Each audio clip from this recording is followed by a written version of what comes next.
1, 2, 3 o'clock, 4 o'clock, rock. 5, 6, 7 o'clock, 8 o'clock, rock. 9, 10, 11 o'clock, 12 o'clock, rock. We're gonna rock around the clock tonight. Put your bad rags on, join me on.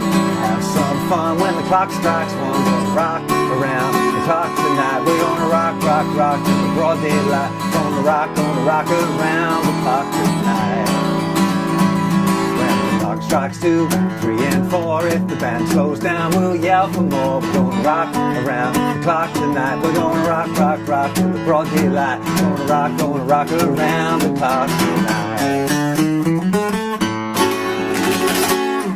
Hey, how you doing? Justin here. Today we are checking out Rock Around the Clock by Bill Haley and the Comets, an old-time rock and roll classic, and it's got a few real kind of rock and roll moves in it that are good fun to learn about, the little stops and the walk-ups and different approaches to playing the song. So, first thing, the most simple version we're going to be using is an A7, D7 and an E7 chords, which are the most kind of basic dominant 7th chords that you've got. So let's look at a kind of a simple version of that first, and we'll come back and look at the intro after that. So the first chord is the standard kind of a 12-bar blues, really. So starting off with an A7, put your A7 on, an A7 me hum. We'll A7 some fun when the A7 strikes 1. We're gonna D7 for 2 bars the clock tonight. We're gonna A7 rock till the A7 light. We're gonna E7 rock, E7 for a 2nd bar to A7 for 2 bars. Okay, again, that's A7, 2, 3, 4 and a 2nd bar, and a 3rd bar, and a 4th bar, and then we're going to D7 for 2 bars. There's a 2nd bar, and then back to A7 for 2 bars. And then we go to E7 for 2 bars, and then back to A7 for 2 bars. Okay, now, most of you might know, if you've looked at the blues before, that the last 4 bars often goes like E7, D7, A7, E7. That would be the kind of the standard 12-bar blues pattern. But often in this early rock and roll, they simplified it to just 2 bars of E7 and 2 bars of A7, and that totally works. So that will get you through the whole song if you got that down. 4 bars of A7, 2 bars of D7, back to 2 bars of A7, 2 bars of E7, back to 2 bars of A7, job done. Now, the first thing that you want to explore once you've got the chords and the really basic strumming down is some sort of rhythm. A big thing with rock and roll is putting an accent on beat 2 and 4. It's called the backbeat. It's one of the things that really makes rock and roll work. So a really nice pattern, if you're going to do some strumming, is to just do even 8th notes, 1 and 2, 3 and 4, and 1 and 2 and 3 and 4, and okay, it's got a bit of a shuffle on. Okay, so it's not even, would be this. 1 and 2 and 3 and 4, and that is very mechanical like that, but we want, you can hear it kind of skip along again, mechanical. 1 and 2 and 3 and 4. It's like we're moving the and slightly later. So instead of 1 and 2 and, it's going 1 and 2 and 3 and 4 and it's kind of exaggerating it a little bit. We talk about the shuffle as part of my beginner's course there. So you might want to check out those lessons on the shuffle strumming. But in this case, because it's quite up tempo, it's not straight still, but it's not like 1 and 2 and 3 and 4 like you might have in a slow blues. Now here again, I'm muting all of the chords here. It's a good way to learn to get this kind of rhythm. And you're going 1 and 2 and 3 and 4 and 1 and 2 and 3 and 4. And you really want 2 and 4 to have a bit of a kick, you know, a bit of an accent. 1 and 2, 3, 4, 1, 2, 3. The clock strikes 1, 3 and 4. You're gonna band come down, gonna shout for more. You're gonna rock around the clock tonight.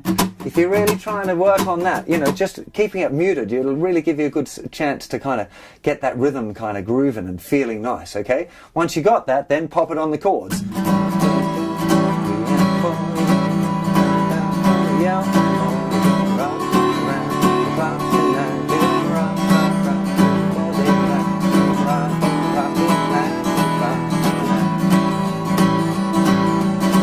Okay, now I need to point out, I've just realised that I've forgotten to mention a little quirk that I'm doing here with the E chord.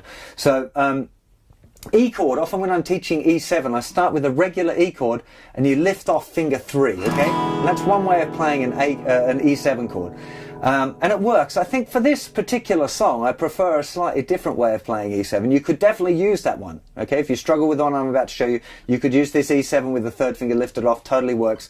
But the one I think sounds a bit better is leaving your regular E chord down and putting your little finger down in the 3rd fret of the 2nd string. There. Okay, 0, 2, 2, 1, 3, O.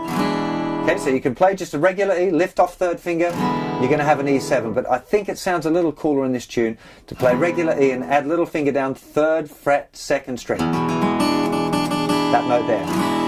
Okay, I just noticed I was doing it there. So you can, if you struggle with getting that little finger down straight away, which is the most common problem for me as well, is just jump to the E chord and then pop little finger down, after you've got through the main E change. So I'm changing to the E, then put little finger down. Okay, it's a little pro sneaky trick if you haven't got the E chord down right away. So the next thing to have a look at, I think, is the stops for the intro, because it's a real classic blues move having these kind of stops in tunes, and it's not particularly difficult. It's just really important that you get the count right. Okay, so the very first part of it, it's starting without a chord. Okay, but it's not uncommon to put a chord there at the beginning, just so you know where you are pitching wise. Okay, you definitely want to play it and go 1, 2, 1, 2, 3 o'clock. Make sure you get your note right.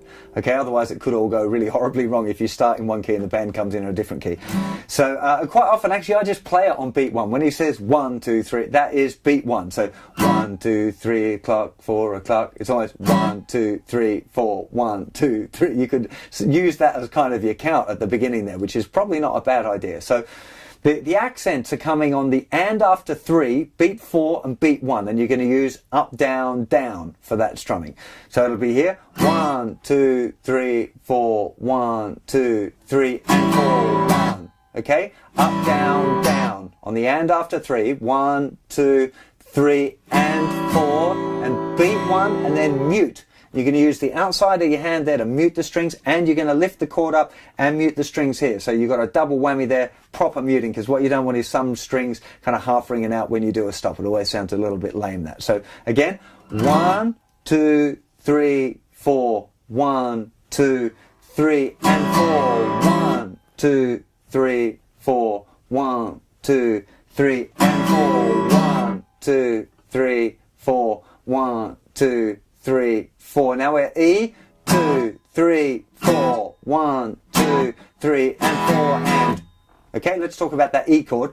So it's doing the stops on the A chord 3 times. It changes to an E chord or an E7, and then we're playing on beats 2, 4, 2, and then up, down, up on the and after 3, 4 and. Okay, let me take you through that nice and slow. So it'll be 1, 2, 3, 4, 1, 2, 3 and 4 and.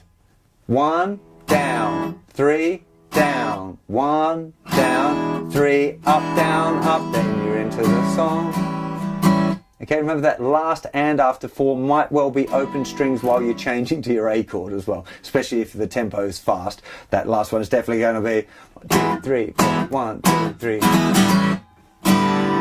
Open strings into the A chord. Okay, really, really common little trick that a lot of people worry about, the fact that they're playing that up strum while they're changing chords and open strings ringing out. It's dead normal, everyone does it. So don't stress about that.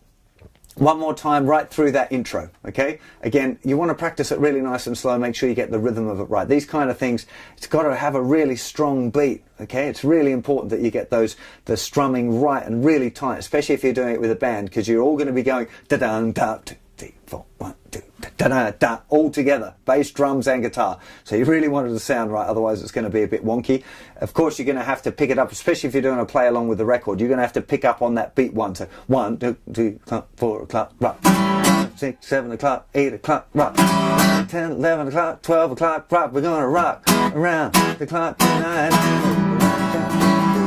And remember, such a big killer clue there. 1, 2, 3, 4, 5, 6, 7. You can count along with his 1, 2, 3 o'clock, 4 o'clock, rock. That's 1, 2, 3, 4, 1, 2, 3, and 4, 1, 2, 3, 4, 1, 2, 3. 3 and 4, 1, 2, 3, 4, 1, 2, 3 and 4, 1, 2, 3, 4, 1, 2 and 4 and 1, and then you're into the song again.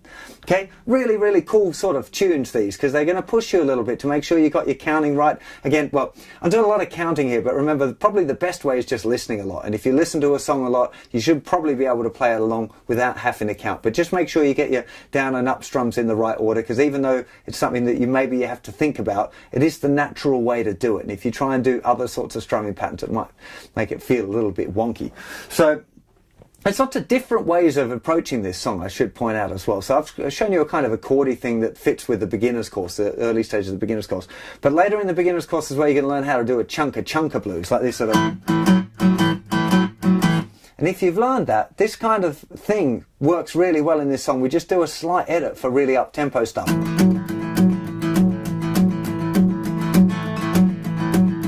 And what we're doing is we're doing down and up, but just on 2 strings. Okay, so I'm just picking the 5th string and the 4th string, down, up.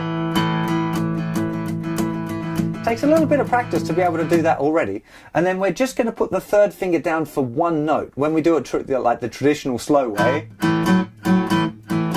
we've got our 1st finger down for 2 notes and the 3rd finger down for 2 notes. Now, I should just pause to explain, this is all covered in a lot of depth on the beginner's course as you're working your way through. If you're not ready for it, don't jump into it now. Stay with the chords, stay happy with that, and leave this part till you get to it and come and revisit this song. All of the songs I'm trying to give you these beginner stages, they've got something to develop to. Okay, so you can start kind of simple and let them grow with you as you learn. So that's kind of why I'm explaining this now. If you're a real beginner and you've just learned A7, don't start trying to jump onto this thing, because it might just send you down a rabbit hole of misery of feeling like you're not very good at guitar when you're doing fine, actually. So the trick with it, once you've got this and you can do this kind of pattern, when you start getting really fast, 1, 2, 3, 4, 1, 2, 3, 4. Little finger, 3rd finger, you could use little finger I guess, but 3rd finger normally, is going down on beats 2 and 4, which when you're doing 2, 3, 4, 1, 2, 3, 4, when you're doing that strumming, you're accenting beats 2 and 4. When you're doing this 1, 2, 3, 4, 1, 2, 3, 4, 1, 2, 3, 4, 1, 2, 3, 4, D, 3, 4, 1, 2, 3, 4 to A, 2, 3, 4, 1, 2, 3, 4, E, 3, 4, 1, 2, 3, 4 to A, 2, 3, 4, 1, 2, 3,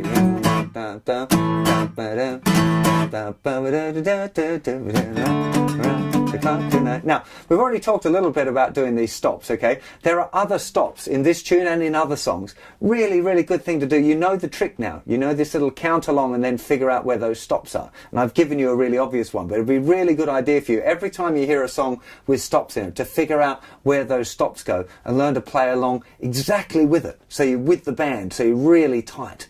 We say tighter than a frog's bum. Okay, that's the expression that we want. We want it to be really exactly bang on tight. So when you play, the bass player and the drummer are all playing at exactly the same time. And you can practice doing that by playing along with the original recordings. I reckon it's the best way to learn this stuff. And it's how I learned, and most of the guys that I know, the professional players, learn by playing along with the original recordings, because you absorb that cool feeling, you know, that you get from, you know, hopefully you were inspired by the song in the first place, and that's why you're learning it, so you can pick up on all of that good vibe. So hope you have a lot of fun with this song. I think it's a real cracker. I love playing this as a kid, although I don't think I ever got the stops right.